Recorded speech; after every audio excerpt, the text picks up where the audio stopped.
Hello friends, आप सभी का स्वागत है आज की आरआरबी एनटीपीसी के इस प्रैक्टिस सेट नंबर 5 में। तो कैसे हैं आप लोग? आशा करते हैं आप लोग अच्छे होंगे और अच्छे से स्टडी कर रहे होंगे। तो चलिए बिना देरी के क्लास को करते हैं स्टार्ट। इस क्लास में 25 महत्वपूर्ण प्रश्नों को लेकर आए हैं। तो चलिए देखते हैं अपने प्रश्नों को। हमारा पहला प्रश्न है सुप्रसिद्ध काव्य मेघदूत इनमें से किसकी कृति है? जो मेघदूत काव्य कृति है यह किसके द्वारा रचना किया गया है या इसके लेखक कौन है? तो क्या यह सत्यनार की रचना है, कालिदास की है, प्रेमचंद की है या इलांगो की है? तो प्रसिद्ध काव्य मेघदूत जो है वह कालिदास की रचना है। किसकी रचना है? कालिदास। कालिदास की सबसे प्रसिद्ध रचना मेघदूत थी। अन्य रचनाओं में जैसे कुमार संभव और अग्निमित्रम ये सब रचनाएं थी, लेकिन सबसे प्रसिद्ध रचना कालिदास की मेघदूत है, जो एक काव्य कृति है, यानी इसे काव्य में लिखा गया है। चलिए आगे देखते हैं। अगला प्रश्न हमारा है, किस काल को भारतीय इतिहास का स्वर्ण युग कहा जाता है? कौन सा काल है जिसे भारतीय इतिहास का स्वर्ण युग कहा जाता है? मगध काल को, मौर्य काल को, मुगल काल को या फिर गुप्त काल को? तो भारतीय इतिहास का स्वर्ण काल गुप्त काल को कहा जाता है। गुप्त काल के समुद्रगुप्त के समय को ही स्वर्ण काल की संज्ञा दी गई है। कौन से पुस्तक में? Early history of the India में गुप्त काल के समुद्रगुप्त के समय को स्वर्ण काल की उपमा दी गई है। चलिए आगे देखते हैं। अगला प्रश्न है, किस युग को प्राचीन भारत का स्वर्ण युग कहा जाता है? कौन सा युग प्राचीन भारत का स्वर्ण युग कहलाता है? मौर्य साम्राज्य की तीसरी शताब्दी, चोल साम्राज्य की तीसरी शताब्दी, गुप्त साम्राज्य की चौथी शताब्दी या फिर कुषाण साम्राज्य की पहली शताब्दी? तो गुप्त साम्राज्य की चौथी शताब्दी को स्वर्ण युग कहा जाता है, भारत का स्वर्ण युग कहा जाता है। चलिए आगे देखते हैं। अगला प्रश्न हमारा है, गुप्त साम्राज्य के निम्नलिखित राजाओं में से कौन एक अच्छा वीणा वादक भी था? गुप्त साम्राज्य के जो राजा थे उनमें से कौन सा राजा था जो अच्छा वीणा वादक था? चंद्रगुप्त विक्रमादित्य थे, कुमारगुप्त थे, समुद्रगुप्त थे या चंद्रगुप्त प्रथम थे? तो समुद्रगुप्त जो थे ये अच्छे वीणा वादक भी थे। चलिए अगला देखते हैं। अगला प्रश्न है, प्रशस्ति यानी प्रयाग प्रशस्ति में किस राजवंश के शासकों ने अपनी उपलब्धियां लिखी हैं? तो क्या राजपूत वंश के, मुगल वंश के, गुप्त वंश के या फिर खिलजी वंश के? तो प्रयाग प्रशस्ति अभिलेख जो हरिशेन के द्वारा लिखा गया है उसमें गुप्त वंश के समुद्रगुप्त की उपलब्धियां लिखी गई हैं। चलिए आगे देखते हैं। अगला प्रश्न है, हिंदू पंचांग में के अनुसार गुड़ी पड़वा चैत्र मास की किस तिथि को मनाया जाता है? जो हिंदू पंचांग है यानी हिंदू कैलेंडर के अनुसार गुड़ी पड़वा जो त्योहार है वह चैत्र मास की किस तिथि को मनाया जाता है? प्रथमा तिथि को, द्वितीया को, चतुर्थ को या फिर पंचमी को? तो गुड़ी पड़वा चैत्र मास की प्रथम तिथि को मनाया जाता है। चलिए आगे देखते हैं। अगला प्रश्न हमारा है, केरल के त्रिशूर पूरम त्योहार त्रिशूर शहर के वडकुनाथन मंदिर में आयोजित किया जाता है। कब आयोजित किया जाता है? त्रैमासिक रूप से, साप्ताहिक रूप से, वार्षिक रूप से या फिर मासिक रूप से? तो केरल का त्रिशूर पूरम त्योहार त्रिशूर शहर में वार्षिक रूप से आयोजित किया जाता है। कब? वार्षिक रूप से इसका आयोजन होता है। चलिए आगे देखते हैं। अगला प्रश्न हमारा है, पोंगल को समर्पित एक शस्य उत्सव है। जो पोंगल है यह किसको समर्पित एक शस्य उत्सव है? सरस्वती देवी को, अग्नि देवी देवता को, गंगा देवी को या सूर्य देव को? तो पोंगल जो है वह सूर्य देव को समर्पित, किसको? सूर्य देव को समर्पित एक शस्योत्सव है। अगला देखते हैं। अगला प्रश्न है, हार्नबिल त्योहार एक प्रसिद्ध आदिवासी त्योहार है। हार्नबिल जो त्योहार है वह एक आदिवासियों का त्योहार है। यह भारत के इनमें से किस पूर्वोत्तर राज्य में मनाया जाता है? जो भारत के पूर्वोत्तर राज्य हैं असम, नागालैंड, अरुणाचल, मिजोरम, सिक्किम, इनमें से किस राज्य में मनाया जाता है? तो क्या यह अरुणाचल प्रदेश में, नागालैंड में, असम या फिर मिजोरम में? तो हार्नबिल त्योहार आदिवासियों का त्योहार है। यह नागालैंड के आदिवासी जनजाति द्वारा मनाया जाता है। अगला प्रश्न हमारा है, भारत के निम्नलिखित में से किस राज्य के आदिवासी लोग सरहुल त्योहार मनाते हैं, जिसमें स्वास्थ्य और समृद्धि के लिए साल वृक्ष की पूजा करते हैं? मेघालय के, राजस्थान के, झारखंड के या फिर गुजरात के? तो झारखंड के आदिवासी लोग सरहुल त्योहार मनाते हैं और स्वास्थ्य और समृद्धि के लिए साल नामक वृक्ष की पूजा करते हैं। अगला देखते हैं। अगला प्रश्न है, विश्व का सबसे लंबा लिखित संविधान किस देश का है? क्या इंग्लैंड का है, फ्रांस का है, भारत का है या फिर अमेरिका का है? तो विश्व में सबसे बड़ा लिखित संविधान जो है वो भारत का है। कितना? 1,63,369 शब्द हिंदी में है।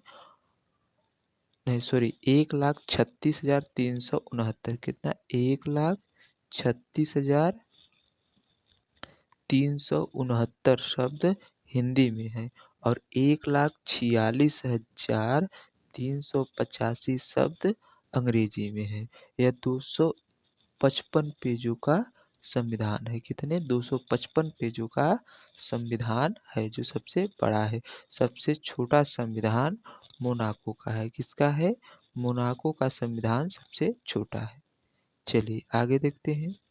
अगला प्रश्न हमारा है, संविधान में अन्य देशों से, कहाँ से? अन्य देशों से उधार लेने की विशेषता की आलोचना करते हुए किसने कहा था कि संविधान के मौलिक विचारों के संदर्भ में किसी को भी कोई विशेष अधिकार नहीं है? क्या पंडित जवाहरलाल नेहरू ने, सरदार वल्लभ भाई पटेल ने, डॉक्टर भीमराव अंबेडकर या सी गोपालाचारी ने? तो डॉक्टर भीमराव अंबेडकर ने कहा था कि संविधान के मौलिक विचारों के संदर्भ में किसी को भी विशेष अधिकार नहीं है। चलिए आगे देखते हैं। अगला प्रश्न हमारा है, भारत का सर्वोच्च कानून किसे माना जाता है? जो भारत का सर्वोच्च कानून है, क्या उसे संविधान सभा को मानते हैं, जनतंत्र को मानते हैं, अंबेडकर की शिक्षाओं को मानते हैं या धर्मनिरपेक्षता को मानते हैं? तो भारतीय संविधान को भारत का सर्वोच्च कानून माना जाता है। चलिए अगला देखते हैं।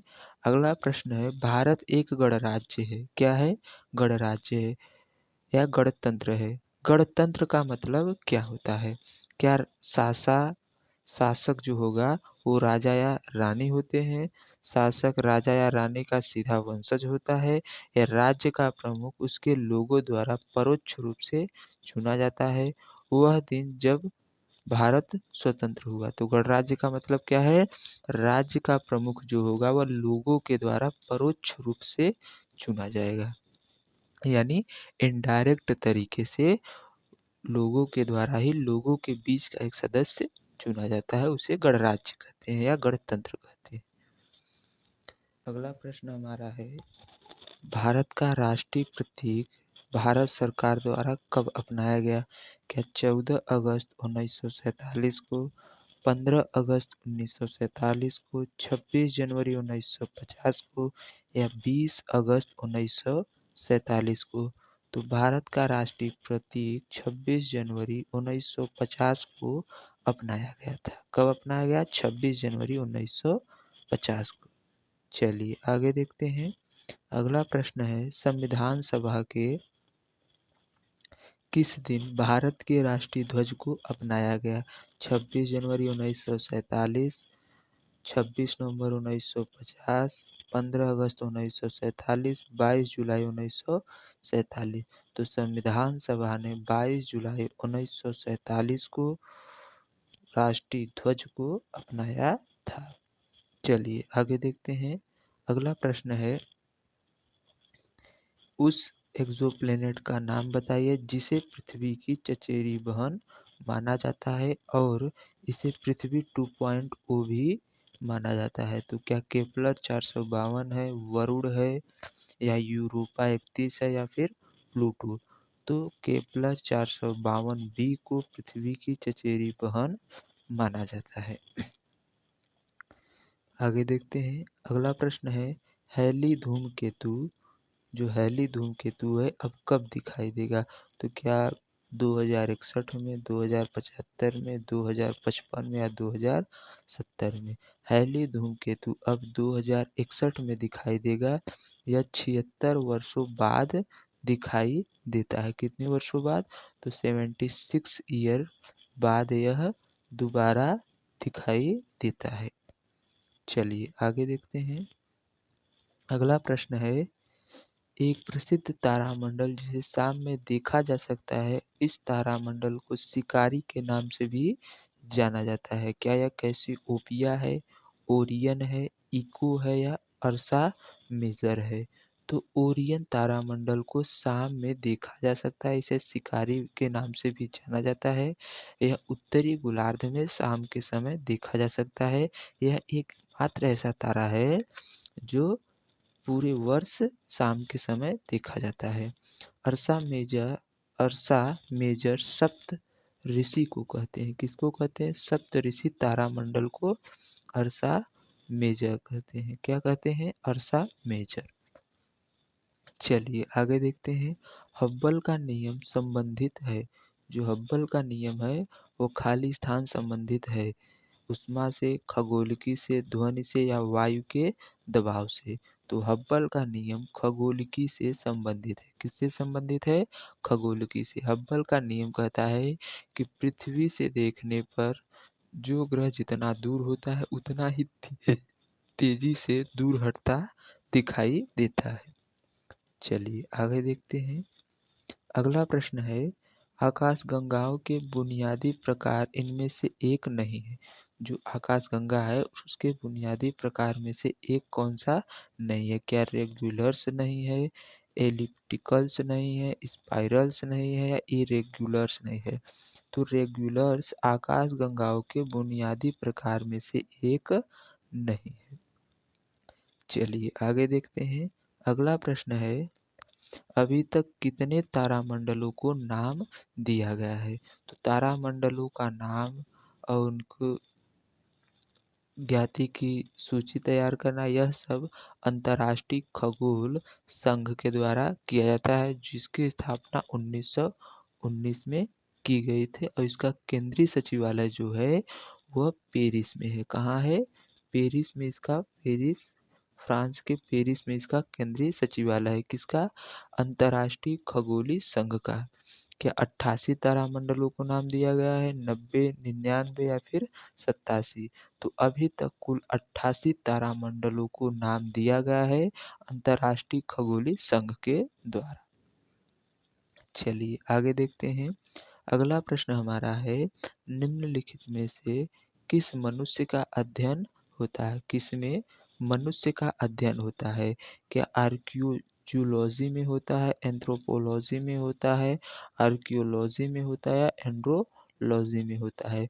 तो मनुष्य का अध्ययन एंथ्रोपोलॉजी में होता है। किस में होता है? एंथ्रोपोलॉजी में मनुष्य का अध्ययन होता है। चलिए आगे देखते हैं। अगला प्रश्न हमारा है, विटीकल्चर क्या है? क्या सब्जियों की खेती को विटीकल्चर कहते हैं, आम की खेती के, अंगूर की खेती की, या फिर फूलों की खेती को? तो विटीकल्चर अंगूर की खेती को कहते हैं। किसको कहते हैं? अंगूर की खेती को विटीकल्चर कहते हैं। चलिए आगे देखते हैं। कोशिकाओं के अध्ययन को कहा जाता है? सेरोलॉजी, साइटोलॉजी, साइटोप्लाज्म या इटियोलॉजी? तो कोशिकाओं के अध्ययन को साइटोलॉजी कहते हैं। क्या कहते हैं? साइटोलॉजी कोशिकाओं के अध्ययन को कहा जाता है। अगला प्रश्न है, पक्षियों के अध्ययन को क्या कहा जाता है? हेप्टोलॉजी, एंथ्रोपोलॉजी, ऑप्थेल्मोलॉजी या ऑर्निथोलॉजी? तो पक्षियों के अध्ययन को ऑप्थेल्मोलॉजी कहते हैं। क्या कहते हैं? ऑप्थेल्मोलॉजी पक्षियों के अध्ययन को कहा जाता है। अगला प्रश्न हमारा है, सेरीकल्चर शब्द निम्नलिखित में से किससे संबंधित है? तो इस प्रश्न का जवाब आप लोग हमें कमेंट बॉक्स में देंगे। यह आप लोगों के लिए होमवर्क है। तो आशा करते हैं आप लोगों को क्लास समझ में आई होंगी। क्लास कैसी लगी आप लोग कमेंट कर जरूर बताइएगा, तथा इस प्रश्न का जो होमवर्क है कमेंट में जवाब सभी लोग जरूर देंगे। और अगर कोई डाउट हो तो कमेंट के माध्यम से पूछ सकते हैं। तो चलिए मिलते हैं नेक्स्ट क्लास में, तब तक के लिए अपना ध्यान रखिए। जय हिंद।